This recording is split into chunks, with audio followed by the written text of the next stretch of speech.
Welcome back. Now, Namibia is once again taking center stage in global science as a principal and vice-chancellor of the University of South Africa.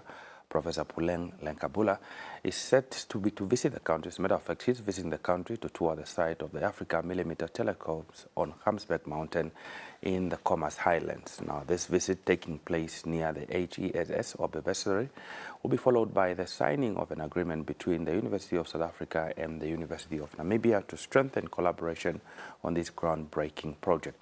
Once completed, the telescope will be the first of its kind on the African continent and will join the global Event Horizon Telescope network, which produced the world's first image of a black hole.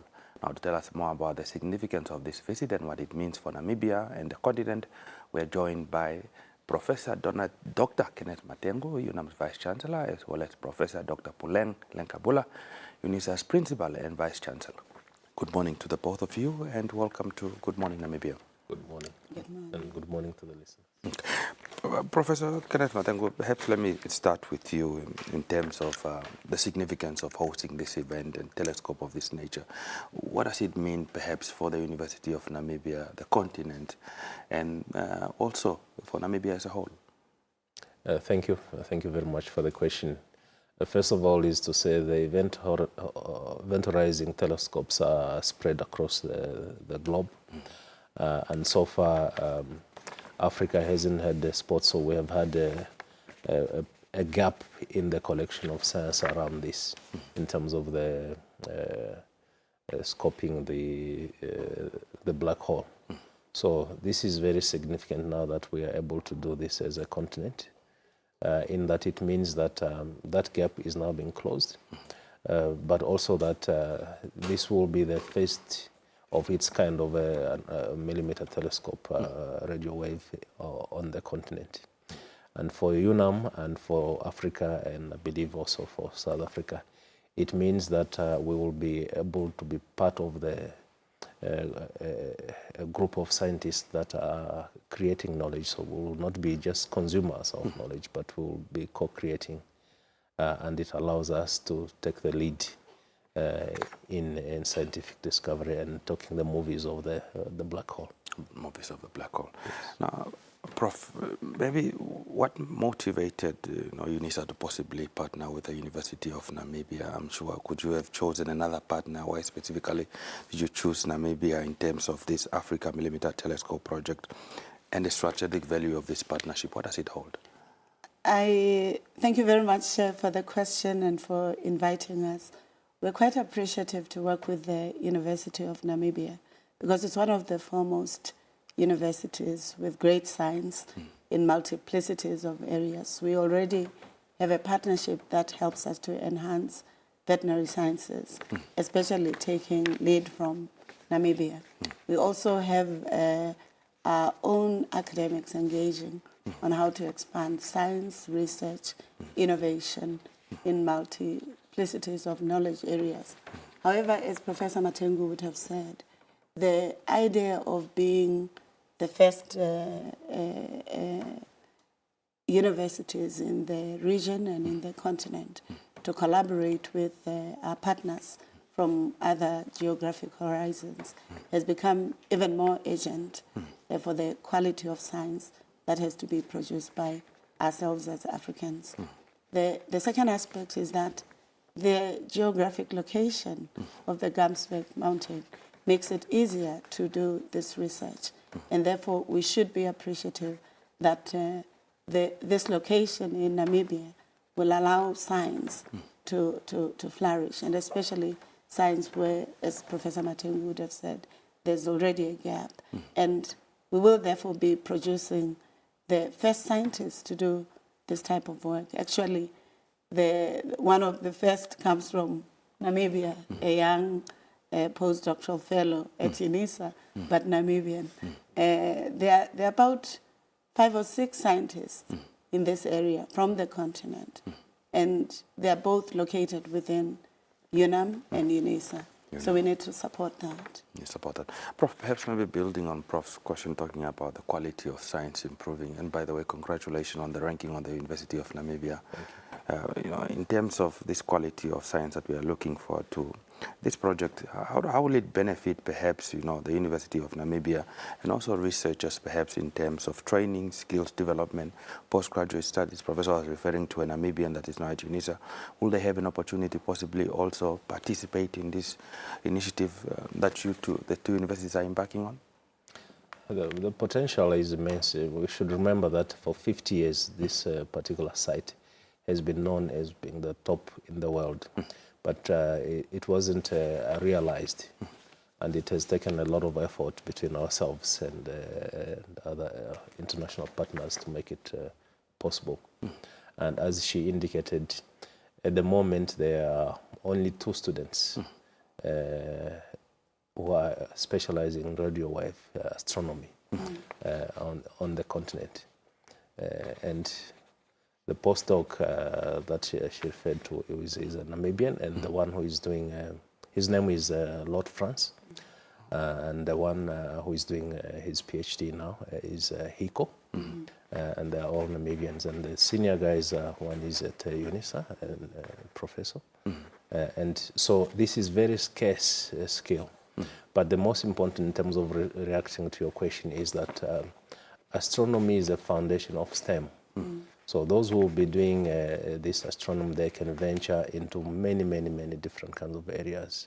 Medicine, big data, physics, radiology in terms of improving X-rays. So this kind of science has actually a multiplier effect in terms of the advances of knowledge and even creation of small and medium enterprises that are high-level science. Sounds complex. I mean, you only have 2 people specializing on the continent. Yes. Hey, my goodness. And so that positions the University of Namibia and UNISA to create that capability and be able to train for the continent. So you would not be surprised when you start to see a lot of international researchers and other forms of telescopes being built on that site. Being built on that site. Yeah. Because its competitive advantage is that it is free from light pollution. And so where there is less light and more darker sky, but clear skies, that's the competency. That's competency, and the Gamsberg Mountain has just that. Yes. Now, Prof, we understand that UNISA is committing financial and technical support to this project. What do you hope, what do you hope to become some of the tangibles as a result of these commitments that you are making? I want to state that UNAM, UNISA, all of us are collaborating.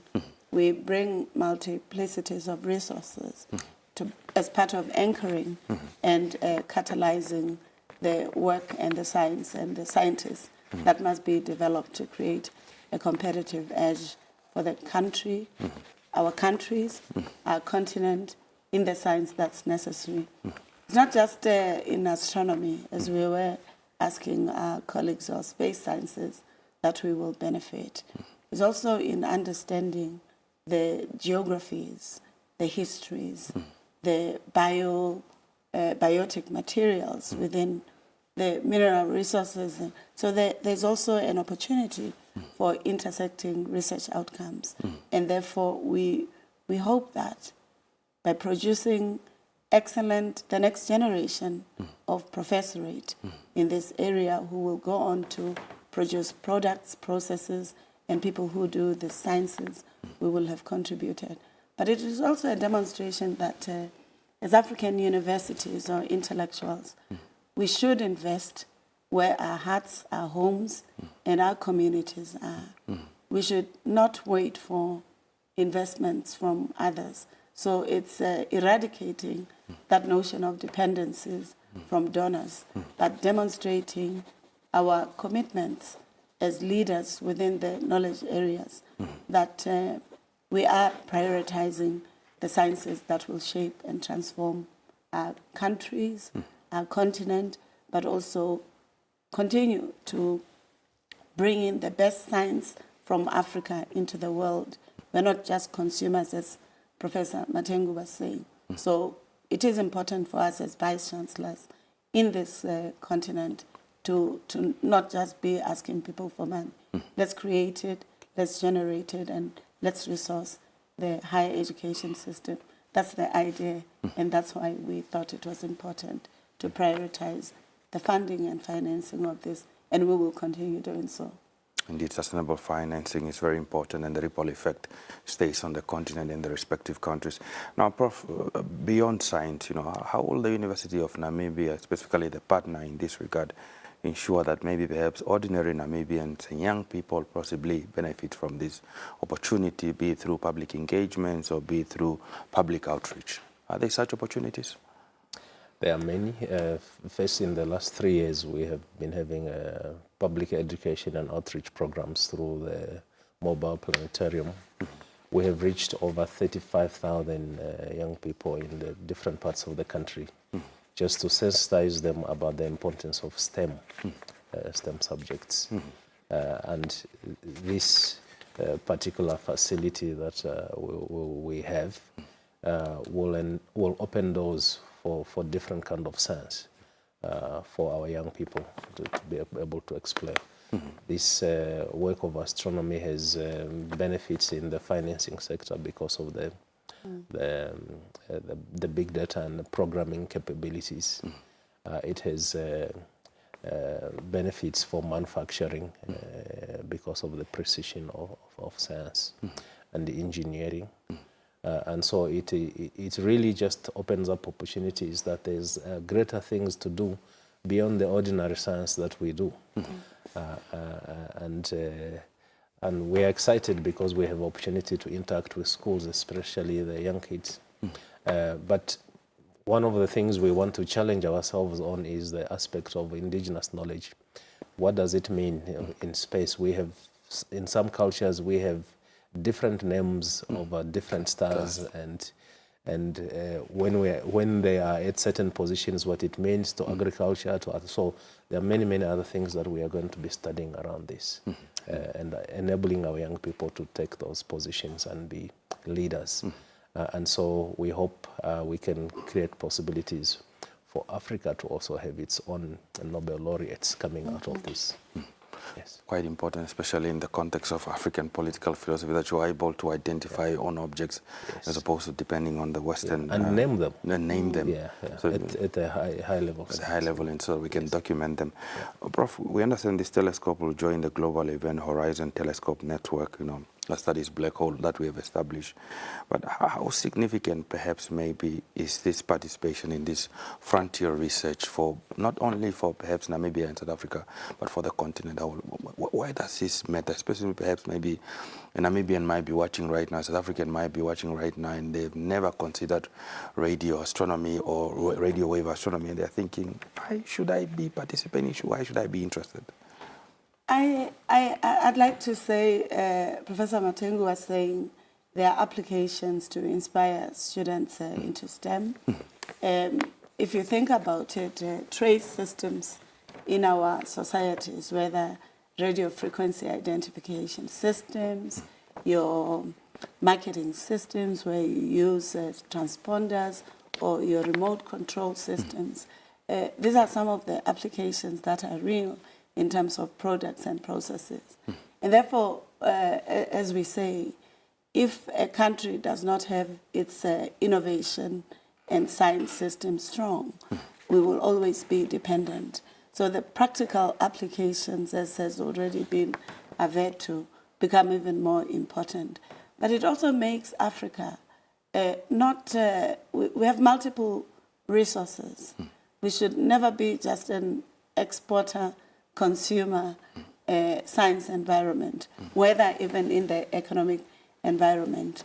We're also told that because there's less humidity in the Gamsberg Mountain, it makes it easier even to appreciate. So the quality of science that's going to be produced is pioneering, and it must be protected, it must be projected, and it must also demonstrate that Africans have the same intellectual brain trust, sometimes even better.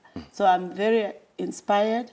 I'm hoping that within the next 5 and 10 years, we will see the outcomes and results of the research that is undertaken.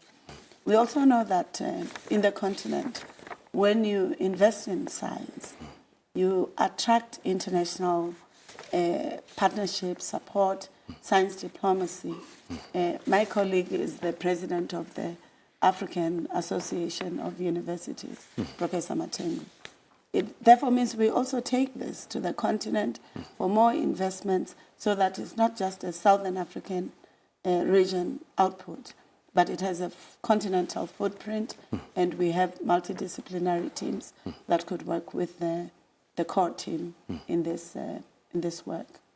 Now, finally, as we're wrapping up the conversation this morning, Prof, we understand that you'll be signing an MOU after the visit. Are you able to give us a synopsis of what we can expect in terms of this MOU? Yes, let me do that. First of all, the University of Namibia and the UNISA have already done an MOU, a general MOU, have been working together in terms of promotion and co-creating on online education module systems and others. So this is an addendum to that general MOU. Specifically, it will be addressing the matters related to astronomy, but also veterinary education. You may know that South Africa, for many, many years, has been only having one veterinary school at the University of Pretoria. And because of the demand for those sort of skills, University of South Africa has been now mandated to start training in the field of veterinary, and we are working in that field to support them have their own skill. We will have the first group of South African veterinary students coming for training at the University of Namibia from 2027 January. And so we want to demonstrate basically that Africa has a lot of resources and capabilities, and its challenge has always been conversion, the conversion of what we have into wealth. And we're changing that now by working together and forecasting what the future must be and enabling our young people to take their position to influence the future, to be the builders of the future that they want. I know that we always speak of rights in terms of the youth, but we also put them now in the position of obligation to be the leaders of this future. And so that MOU enables us together to support competencies that require, that development imperatives require. Yes. Prof, your parting thoughts before we let you go? We are honored to be here, and we hope that if you're a young person in primary school or secondary school, or if you're registered within the university system, you must never be shy to explore, because discovery, ingenuity, commitment to knowledge is what will advance our countries, our continent, but also ensure that Africans are the creators and co-creators of the transformations they would like in their societies. And for us as universities, it should be science, it should be innovation, it should be looking at commercialization opportunities to creating wealth, prosperity, and change for our countries. Thank you. Thank you. Well, Profs, thank you so much, and all the best to this partnership and collaboration. Thank you so much. Thank you. As you can see, I'm ready to go to the I mountain. see quite clearly you are ready. It's only Prof that has to adjust. Thank you so much. I have sent it in the Very morning. much. Now, that was Professor Puleng LenkaBula, who is the UNISA Principal and Vice-Chancellor, as well as Professor Dr. Kenneth Matengu, who is the University of Namibia's Vice-Chancellor, speaking to us about the Africa Millimetre Telescope, UNAM and UNISA partnership visit, as well as MOU signing ceremony that will be taking place later. The idea is to collaborate and build skills, and also on the offset, also learning today that the intake from the University of South Africa, UNISA, are due to arrive in Namibia 2027 for training in terms of veterinary school. Quite milestones coming out as a result of collaboration, ensuring that African universities can indeed pioneer and collaborate and bring about meaningful change on our continent instead of depending on those beyond our continent.